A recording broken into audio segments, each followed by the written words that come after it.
반갑습니다. 데이업에서 에이프릴 바이오를 끝까지 추적하고 있는 김대입니다. 금일 에이프릴 바이오가 9% 이상 상승을 하면서 저항 구간을 돌파를 하고 강한 움직임을 나타내 줬습니다. 신고가를 향해 달려갈 수 있을지 지속적으로 관심을 가지셔야 된다라고 말씀을 드리고 싶은데요. 최근 유한양행이 국내 최초로 항암 관련 FDA 승인을 받으면서 강세를 나타냈고 현재는 좀 조정을 겪고 있지만 굉장히 중요한 핵심은 바로 유한양행이 에이프릴 바이오의 2대 주주로서 이 새로운 파이프라인에 대한 이 기대감이 굉장히 크다라는 겁니다.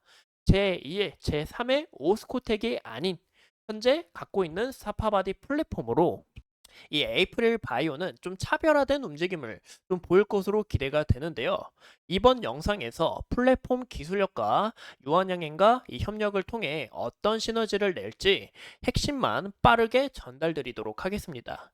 하반기에 꼭 주목해야 되는 이 바이오 기업이니까 이번 영상 절대 놓치지 마세요. 현재 이 에이프릴 바이오의 차트를 함께 보시는 것처럼 강한 저항 구간을 돌파를 하면서 굉장히 의미 있는 이런 움직임을 나타내줬다라고 볼 수 있는데요. 현재 이 에이프릴 바이오의 경우 하반기에 꼭 집중해야 되는 이 바이오 기업이다라고 비춰지고 있습니다. 그 이유가 바로 에이프릴 바이오 같은 경우 2분기 182억의 영업이익과 그리고 상장한 지 2년 만에 흑자 전환을 했다라는 게 가장 큰 핵심이다라고 볼 수 있습니다. 이 바이오 같은 경우 꿈의 기업이잖아요. 하지만 우리가 바이오 기업을 투자할 때 리스크가 뭐였죠? 지속적인 적자이기 때문에 유상증자나 시비 발행에 있어서 이 투자자들의 심리 자체가 굉장히 위축됐다라는 거예요. 하지만 에이프릴 바이오 같은 경우 기술력이 있고 또 실체를 만들어냈고 여기서 이 자금에 있어서도 확보를 한 만큼 임상 추진으로 인해서 이 모멘텀이 얼마든지 생겨날 수 있다라는 게 가장 중요한 핵심이다라고 볼 수 있습니다.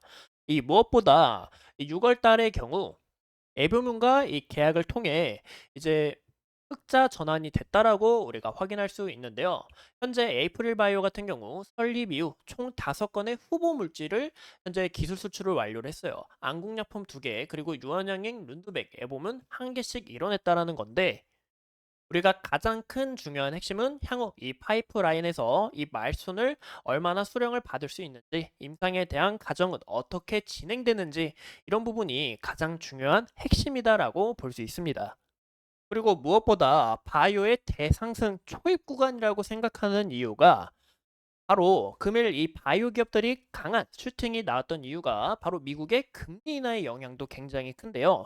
현재 시장에서는 25bp를 전망을 했지만 결국에 이 50bp를 인하를 하면서 이 바이오 기업들에게 가장 큰 모멘텀이 됐다라고 볼 수 있습니다. 현재 50bp 인하가 나오면서 이 경기 침체다 아니다라는 이슈가 좀 지속적으로 나오고 있고 해석을 하고 있지만 이런 부분에서 우리가 중요하게 눈여겨봐야 되는 것은 이 바이오의 사이클과 금리의 이런 연관성이 어떻게 되는지가 가장 중요하다라고 볼 수가 있죠. 그리고 무엇보다 토요일부터 이제 수요일까지 가장 큰 이제 연휴가 있었잖아요. 5일이라는 기 시간 동안. 그래서 이 자금 자체가 어디로 흘러갈지 사람들의 이 관심도가 굉장히 많았다라는 거예요. 하지만 금일 바이오 쪽으로 거래 대금이 강하게 터져주면서 남은 이 기간 동안은 이 바이오의 붐이 일어날 수 있다라고 현재 내다보고 있는 거죠. 이 보시는 것처럼 이 바이오와 금리의 상관관계를 보시면 금리 인하를 통해서 이 바이오가 초입 구간이고 그 이후에 금리 인하에 따라 이 바이오가 강세를 나타내 줬다라고 우리가 확인할 수 있는데요. 그만큼 현재 금리 인하를 초기에 딱 시작을 했고 이런 부분에서 바이오에게 거래 대금이 강하게 붙어주고 있는 만큼 향후 움직임에 대해서 우리가 지속적으로 추적하셔야 된다라고 볼 수가 있습니다. 현재 에이프릴 바이오 자체가 뛰어난 이유가 이 사파바디 플랫폼을 우리가 좀 눈여겨볼 수 있는데요. 이 사파바디 플랫폼은 알부민 바인더 융합 기술로서 이제 항체 라이브러리에서 체내 혈청 알부민과 결합하는 이 팩 항체를 선별합니다. 그럼 거기서 다시 한번 더 이렇게 보는 것처럼 재조합을 하는데요. 이 플랫폼의 기본 골격이라고 볼 수 있어요. 그래서 여기서 보시는 것처럼 SL335 같은 경우 이 항체 절편에 알부민하고 딱 결합을 해서 우리가 약물을 섭취를 하거나 주사를 맞았을 때 이 약물이 우리 체내에서 오랫동안 머물 수 있는 그런 역할을 한다라고 볼 수가 있습니다. 그리고 이 기술력 자체가 굉장히 뛰어난 이유가 종양이나 이 염증 같은 경우 이 혈청 알부민이 굉장히 높다라고 이야기가 나오고 있어요.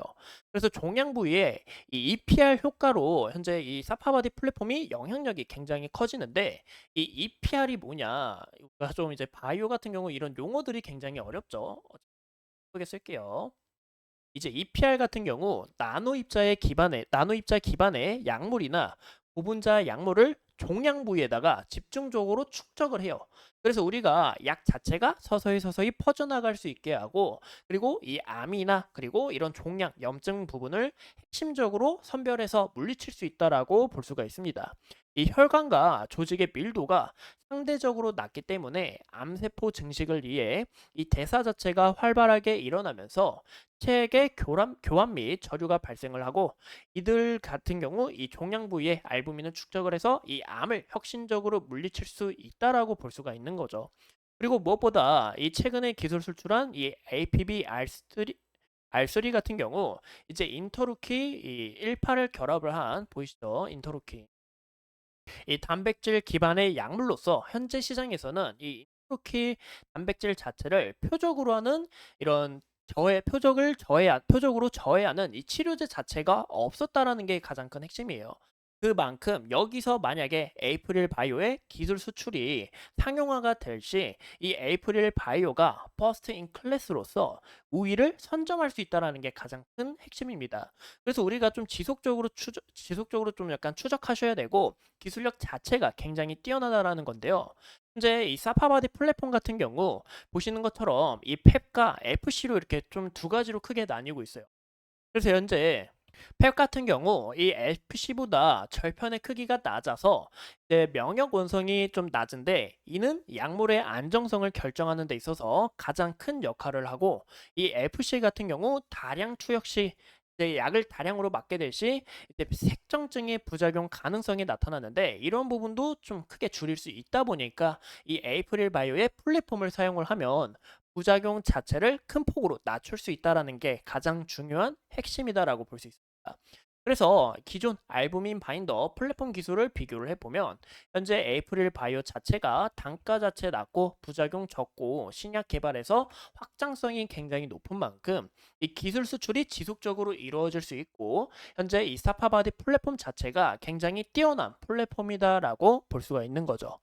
그리고 이 반감기 증대가 가장 중요하다고 볼 수 있는데요. 이 보통 반감기가 길어지게 될 시 약물 농도가 이제 변동이 적어지는데 그 이유가 혈액 내에 알부민과 결합을 하면서 체내에서 20일에서 25일간 치료 효과를 좀 일관되게 유지할 수 있어야 됩니다.